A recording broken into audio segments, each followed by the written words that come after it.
que j'ai mangé en loge pendant un concert pour la première fois. Déjà, à peine arrivé, la salle faisait que se remplir. Et ça avait pas commencé, qui l'eût cru, je suis en avance. Donc j'ai le temps de visiter la loge de Maybelline avec Adecrou, qui est donc mon agence. C'est pour ça qu'il y a tout ce make-up. Mais surtout, il y a toute cette nourriture. Donc Anna Pron est forcément la plus heureuse. Déjà, regardez avec quoi je commence. Cannelloni à la truffe et aux champignons, avec une petite salade sur le côté pour l'équilibre. Vraiment, j'ai surkiffé. Bon, là, il y a la photographe qui est en train de me prendre en photo. Comme vous pouvez le voir, ça dure pas très longtemps parce que j'avais faim en fait. Petit comportement. Et pour le coup, quel honneur d'être invité ici. J'ai l'impression, c'est un peu comme les avions quand tu prends pour la première fois la business class. Bah, faut faire gaffe parce qu'il y a pas de retour en arrière parce que c'est trop kiffant. Et pour les concerts là, c'est pareil, j'ai l'impression. Une fois que t'as goûté à la loge, c'est trop dur de retourner en arrière parce qu'en fait, tu vis une expérience de fou. Entre deux, je suis retournée à la salle, mais ça avait pas commencé. Donc j'en profite pour manger mon plat. C'était genre du pané sous toutes ses formes, en chips, en purée et en morceaux, avec des morceaux de viande. Donc c'était trop bon. Et regardez-moi cette entrée de star. Mais Lady Gaga gère trop. En plus, on a eu à l'entrée des bracelets lumineux. Ça allume automatiquement pour créer l'ambiance. C'était incroyable. Et encore sans parler du décor, des costumes, des danses, etc.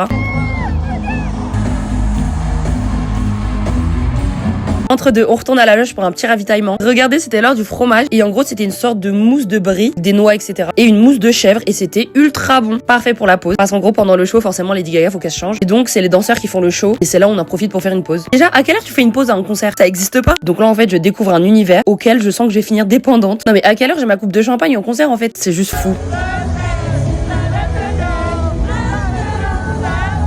Nouvelle pause, de retour dans la loge. Et là, c'est le moment d'une retouche make-up. Ça tombe bien parce qu'il y a que du make-up autour de moi. Et attendez, je vous ai pas raconté la dinguerie. Parce que quand je suis retournée en loge, je suis passée par les couloirs. Et devinez qui j'ai croisé dans les couloirs face à moi. Mais vraiment devant moi. Comme par hasard, la seule fois de ma life où j'ai pas mon téléphone, c'était à ce moment-là. Vous savez, il y avait qui devant moi? Jean-Paul Gaultier. Fameux Jean-Paul.